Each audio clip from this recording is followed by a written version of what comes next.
भद्राचार्य जी, जिनको हर कोई जानता है, उनका आशीर्वाद पाना चाहता है, और मैं यहाँ पर आई हूँ क्योंकि ये आयोजन किया गया है, उनकी वर्षगांठ भी है और ऐसे में अमृत महोत्सव यहाँ पर मनाया जा रहा है। हनुमत कथा 1008 महायज्ञ यहाँ पर होंगे। हमारे साथ हैं जगत गुरु राम भद्राचार्य जी के मीडिया प्रभारी हैं शांतनु शुक्ला जी। उनसे बात करते हैं और जानते हैं कि आखिर ये जो महायज्ञ हो रहा है ये क्यों हो रहा है। बहुत बहुत स्वागत है आपका रिपब्लिक भारत में। हम जानना चाहते हैं, जो दर्शक हमारे देख रहे हैं, कि आखिर ये महायज्ञ किस लिए किया जा रहा है। नमो राघवाय। ये महायज्ञ गुरुदेव का 75वां जन्म दिवस, उनके सारे भक्त देश विदेश से आए हैं, वो उनका जन्म दिवस मना रहे हैं। गुरुदेव की इच्छा थी कि अखंड भारत बने।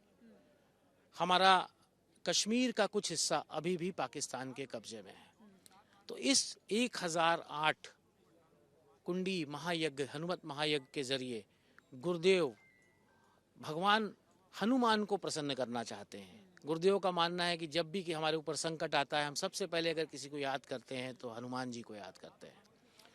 सीता मैया को जब ढूंढ नहीं पा रहे थे भगवान राम, तो हनुमान जी लंका गए और सीता जी को ढूंढ के आए और बताए कि वहाँ पे हैं, रावण के यहाँ है सीता माता। तो हनुमान जी को प्रसन्न करने के लिए 1008 जोड़े जो पूरे विश्व से गुरुदेव के भक्त हैं वो यहाँ पे आ रहे हैं। करीब 4 करोड़ मंत्रों का उच्चारण होगा। उस मंत्रों के उच्चारण से जो पवित्र वो निकलेगी, उससे गुरुदेव का मानना है कि हनुमान जी प्रसन्न होंगे और पाक अधिकृत कश्मीर जो अभी भी पाकिस्तान के कब्जे में है वो हमें मिलेगा। बिल्कुल, देखिए तो बहुत बड़ी बात है और बहुत खूबसूरत भी है कि 1008 जो जुड़े होंगे वो यहाँ आएंगे भाई। और ये बहुत खूबसूरत ये जो यज्ञशाला है वो बनी भी हुई है। किस तरीके का आयोजन यहाँ पर किया गया है, क्योंकि मैं देख रही हूँ बहुत बड़ी ये यज्ञशाला है। इसके अलावा भी टेंट सिटी बनाया गया है, तमाम चीजें की गई हैं। तो हमारे दर्शकों, ये संयोग है जगत गुरु राम भद्राचार्य जी का भगवान के प्रति प्रेम है, भगवान का आशीर्वाद है गुरुदेव के ऊपर कि गुरुदेव अपने अमृत काल में प्रवेश कर रहे हैं। 75वें जन्म दिवस में गुरुदेव का हम सब मना रहे हैं, और दूसरी तरफ भगवान श्री राम 500 वर्ष के बाद वापस अयोध्या आ रहे हैं। तो ये अजीब संयोग है। देखिए, इसको भगवान ने ही रचा है, भगवान श्री राम ने ही रचा है। और ये जो आप इतना बड़ा एक दो उत्सव मनाए जा रहे हैं, एक प्रभु श्री राम के आगमन का और दूसरा जगत गुरु राम भद्राचार्य जिनकी गवाही के कारण आज ये संभव हो पा रहा है कि हम और आप सब यहाँ पे हैं, तो उनका जन्म दिवस मनाया जा रहा है। ये सारी टेंट सिटी बनी, एक अलग शहर बना हुआ है, देश के नामी प्रतिष्ठित सारे कलाकार आ रहे हैं। हर दिन कोई ना कोई सांस्कृतिक कार्यक्रम रखा गया है। 11 से 1 बजे के बीच में संवाद का कार्यक्रम, विभिन्न वर्गों के साथ, पत्रकारों के साथ भी एक कार्यक्रम है, उद्यमियों के साथ भी एक कार्यक्रम है, अधिवक्ताओं के साथ भी एक कार्यक्रम गुरुदेव का संवाद है। तो प्रतिदिन हम कोई ना कोई कार्यक्रम, कल्चरल प्रोग्राम कर रहे हैं। देश के बड़े बड़े कलाकार आ रहे हैं, पद्म विभूषण पद्मश्री आ रहे हैं, और हम हर दिन किसी ना किसी एक समूह के साथ संवाद भी कर रहे हैं। बिल्कुल, गुरुदेव का जो संघर्ष है, उन्होंने जो संघर्ष किया है राम मंदिर को लेकर, वो किसी से छिपा नहीं है। उनकी गवाही के कारण ही ये बड़ा फैसला हुआ है, और किस तरीके से आज ये दिन हमको राम भक्तों को देखने के लिए मिल रहा है। मैं आपसे पूछना चाहती हूँ कि अयोध्या में आप पहले भी कई बार आए होंगे, तो पहले में और अब में क्या फर्क है और कैसा आप महसूस कर रहे हैं? पहले जब भी हम अयोध्या आते थे, अयोध्या हमको सूनी लगती थी, राम के बिना अयोध्या सूनी थी।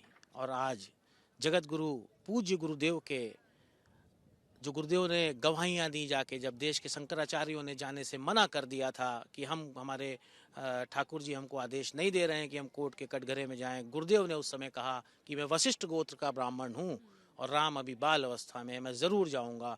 और गुरुदेव ने अपने तर्क दिए, तो उन तर्कों के हिसाब से जो साक्ष्य गुरुदेव ने प्रस्तुत किए, उन साक्ष्यों के उस पे आज ये भव्य मंदिर का निर्माण हो रहा है। और एक मुस्लिम जज ने कहा था गुरुदेव के लिए कि यू हैव डिवाइन पावर। बिल्कुल बिल्कुल, आप ठीक कह रहे हैं। और ये वाकई में जो जज थे, उन्होंने कहा था उनसे कि यू हैव डिवाइन पावर, और वो हम सब देखते हैं, महसूस भी कर सकते हैं जब उनसे बात करते हैं, उनका आशीर्वाद लेने के लिए हम जाते हैं। बहुत बहुत शुक्रिया शांतनु शुक्ला जी, आपने अपने विचार जो हैं साझा किए। तो देखिए, उन्होंने बताया कि क्या कॉज है, और बहुत बड़ा और अच्छा कॉज है जिसकी वजह से ये हो रहा है। और बहुत शुभकामनाएं भी इसलिए क्योंकि जगत गुरु रामभद्राचार्य जी जो गुरुदेव हैं, उनकी वर्षगांठ भी है। आपको भी बहुत बहुत शुभकामनाएं। आपको भी बहुत बहुत शुभकामनाएं। थैंक्स। Thank you. तो देखिए अयोध्या में हम मौजूद हैं, एक एक तस्वीर आप तक पहुंचा रहे हैं। हमारे साथ इस समय जगत गुरु राम भद्राचार्य जी जो पूज्य गुरुदेव हैं, उनके उत्तराधिकारी रामचंद्र दास जी, आचार्य रामचंद्र दास जी हैं हमारे साथ। और साथ ही साथ आपको बता दें पूज्य बालक योगेश्वर दास जी हैं जो यज्ञ सम्राट हैं, वो भी हमारे साथ हैं। क्योंकि देखिए बहुत बड़ा यज्ञ यहाँ पर होने जा रहा है। 1008 हवन कुंड यहाँ पर बनाए गए हैं। ये यज्ञ होगा। पहले महाराज जी आपसे जान लेते हैं कि इतना बड़ा आयोजन किया जा रहा है, क्या वजह है हमारे दर्शकों को? मुझे लगता है कि इस कलयुग में यदि सबसे बड़ी प्रसन्नता का विषय होने जा रहा है तो कल होने जा रहा है, 22 तारीख को होने जा रहा है। उसी की पूर्व पीठिका में ये संयोग का विषय है कि 14 जनवरी को पूज्य गुरुदेव का 75वां जन्मोत्सव है और 14 जनवरी से 22 जनवरी तक ये 9 दिवसीय पूरा दिव्य अनुष्ठान होने जा रहा है। 550 वर्षों की लंबी प्रतीक्षा के बाद, लंबे संघर्ष के बाद तब रामलला अपने दिव्य भव्य मंदिर में बैठने जा रहे हैं। तो स्वाभाविक है कि प्रत्येक हिंदू के हृदय में एक अपार प्रसन्नता है। उसी उपलक्ष्य में पूज्य गुरुदेव का जो अमृत महोत्सव मनाया जा रहा है, हमें लगता है कि ये आयोजन रामलला स्वयं कर रहे हैं। यहाँ पर श्री हनुमान जी महाराज की प्रसन्नता के लिए हमारे पूज्य बद्रीनाथ वाले महाराज जी के नेतृत्व में 1008 कुंडीय श्री हनुमान महायज्ञ का आयोजन किया जा रहा है, जहाँ पर हजारों की संख्या में हमारे वैदिक विद्वान बैठ करके पूज्य गुरुदेव के हजारों शिष्यों के साथ 1.25 करोड़ से अधिक आहुतियाँ श्री हनुमान जी महाराज की प्रसन्नता के लिए देंगे। ये अयोध्या की धरा है। इसी धरा पर श्री राम जी ने भैया भरत जी से कहा था कि भरत भाई कपि से उरिन हम नाही, सबसे मैं उरिन हो सकता हूँ लेकिन हनुमान जी के उपकारों से उरिन नहीं हो सकता। इसलिए हमारे यहाँ कहा जाता है कि अवध धाम धामाधिपति अवतारण पति राम, सकल सिद्धि प्रद जानकी दासन पति हनुमान। श्री राम जी ने यहाँ अपने से भी ऊंचा स्थान यदि किसी को दिया तो हनुमान जी को दिया। हम हनुमानगढ़ी जाते हैं तो आप देखते होंगे कितनी सीढ़ियाँ चढ़नी पड़ती है। राम जी के यहाँ 20 सीढ़ी चढ़ के चली जाएंगी, लेकिन यहाँ हनुमान जी के पास कम से कम आपको 100 सीढ़ी चढ़नी पड़ेगी। तो उन हनुमान जी जिनका उपकार स्वयं राम जी मानते हैं, उन हनुमान जी महाराज की प्रसन्नता के लिए ये यज्ञ हो रहा है। और संकल्प बड़ा अद्भुत है। हम सामान्य पूजा अनुष्ठान विधान जो करते हैं अपने घर में, अपने परिवार में, अपने समाज में, अपने जहाँ हम रहते हैं वहाँ आसपास क्षेत्रों में करते हैं, तो वो मनोरथ जो होता है अपने कल्याण के लिए, किसी को स्वास्थ्य लाभ के लिए, कोई धन के लिए, कोई शत्रु निवारण के लिए तमाम अनुष्ठान करते हैं, कोई अपनी उन्नति के लिए करते हैं। लेकिन ये जो अनुष्ठान होने जा रहा है पूज्य गुरुदेव के नेतृत्व में, बड़ा अद्भुत होने जा रहा है, क्योंकि इसका संकल्प केवल एकमात्र है, पाक अधिकृत कश्मीर की पुनः प्राप्ति। ये अनुष्ठान भारत माता की अखंडता के लिए हो रहा है।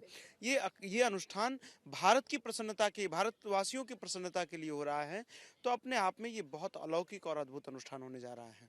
बिल्कुल। तो देखिए बहुत बड़ा अनुष्ठान होने जा रहा है और यज्ञ जो सम्राट हैं वो हमारे साथ हैं, उनसे बात करते हैं। आचार्य जी, आप क्या कहेंगे जिस तरीके से इतना बड़ा जो यज्ञ का आयोजन आपने बहुत यज्ञ के आयोजन किए होंगे, लेकिन एक और पूरे देश में शहीदों के लिए यज्ञ करते हैं। जी, जय श्री राम। बहुत बहुत आप सब लोगों को बहुत बहुत शुभकामनाओं के साथ बधाई हो। इतना मंगलमय जो समय चल रहा है अभी, यहाँ पर हनुमान महायज्ञ पूज्य गुरुदेव के सत्य संकल्प के द्वारा 1008 कुंड बनके तैयार हो गए हैं और सारे विद्वान पूरे भारतवर्ष से सब जगह जगह से आ चुके हैं। और आज कलश की पूजन भी हो गया है और वेद मंत्रों उच्चारण के द्वारा जो है यज्ञ की वेदियों का भी आज पूजन हो गया है। कल यहाँ पर जितने भी विप्र आए हुए हैं सबका जो है वरण होना है, दशविधि दान होना है, स्नान होना है और इसी तरह से ये कार्यक्रम जो है शुभारंभ हो चुका है। और सभी जितने भी देशवासी हैं, वास्तव में ये सबका सौभाग्य है जो इस तरह से ऐसा 550 वर्षों के बाद आज हम सब लोगों को सेवा का इस तरह से सुअवसर प्राप्त हुआ। गुरुदेव के चरणों में बारंबार प्रणाम करते हैं। इस तरह से ऐसा जो सुअवसर प्राप्त हुआ है उनके आशीर्वाद से निर्विघ्नता से संपन्न हो, ये हम सब लोग जो हैं प्रणाम करते हैं भगवान श्री हनुमान जी को। और प्रभु श्री राम लला का 22 तारीख का जो दिव्य अलौकिक दर्शन होने वाला है वो वास्तव में वाणी का विषय नहीं है, वो अनुभव का विषय है। जय श्री राम, जय श्री राम, जय श्री राम। और मैं आपके चेहरे से ये देख सकती हूँ कि कितने खुश और आप इस समय हो रहे हैं और एक अद्भुत जो भाव है वो भी आपके चेहरे पर प्रकट हो रहे हैं। ये भी मैंने सुना है कि आप शहीदों के लिए भी यज्ञ करते हैं। जी बिल्कुल करते हैं। भारत के अमरवीर शहीदों की पुण्य स्मृति में भारत के कोने कोने में हर जगह यज्ञ कर चुके हैं। ऐसे करगिल में भी जो द्रास सेक्टर है वहां पर भी 2006 में यज्ञ हो चुका है और अभी 40 महायज्ञ हो चुके हैं। और इसी तरह से गुरुदेव का आदेश रहा तो जहां जहां गुरुदेव की कृपा और आशीर्वाद बना रहेगा, आदेश रहेगा, हर जगह जगह पे यज्ञ होते रहेंगे। जी आचार्य जी, आप क्या कहेंगे, कैसा लग रहा है आपको ये आयोजन हो रहा है, और क्या मैसेज आप देना चाहते हैं हमारे दर्शकों को? पूज्य महाराज जी ने जो कहा कि ये वाणी का विषय नहीं है, ये अनुभव का विषय है। मतलब देखने के बाद चाहकर भी वाणी नहीं निकल पा रही है। गिरा अनयन नयन बिनु वाणी, गोस्वामी जी ने लिखा है कि आंख देख पा रही, आंख के पास वाणी नहीं बोलने के लिए, और जिह्वा के पास वाणी है तो देख नहीं सकती है। तो वही परिस्थिति है। एक अद्भुत उत्साह लोगों में है।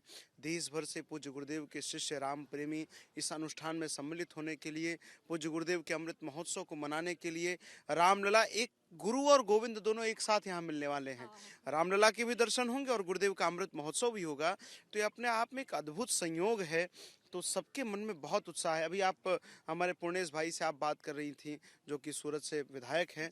वहाँ उनके नेतृत्व में जो सबरी जी के वंशज हैं, वो वंशज वहां से बैर लेकर आ रहे हैं। आप देखिए भाव कितना है, पूरे देश में भाव है। कोई अक्षत वितरण कर रहा है, कोई रथ यात्रा कर रहा है। पूज्य गुरुदेव के अमृत महोत्सव को लेकर पूरे देश में रथ यात्रा हुई। लगभग 75 तीर्थों का जल यहाँ पर कल आने जा रहा है। 75 तीर्थों का रज, वहाँ की मिट्टी आने जा रही है, उसी से पूज्य गुरुदेव का अभिषेक होगा। तो पूरे देश में उत्साह। वहाँ सबरी जी के वंशज जो बैर कभी भगवान ने खाए होंगे, वही बैर उसी भाव के साथ फिर वो अयोध्या जी लेकर आ रहे हैं। एक परिस्थिति ऐसी थी जब राम जी चलकर सबरी के पास गए थे, लेकिन आज जब रामलला 550 वर्षों के बाद भव्य मंदिर में बैठने जा रहे हैं, तो ये उत्साह, उमंग और प्रेम ही तो है कि सबरी जी के वंशज स्वयं चलकर राम जी के पास अयोध्या आ रहे हैं।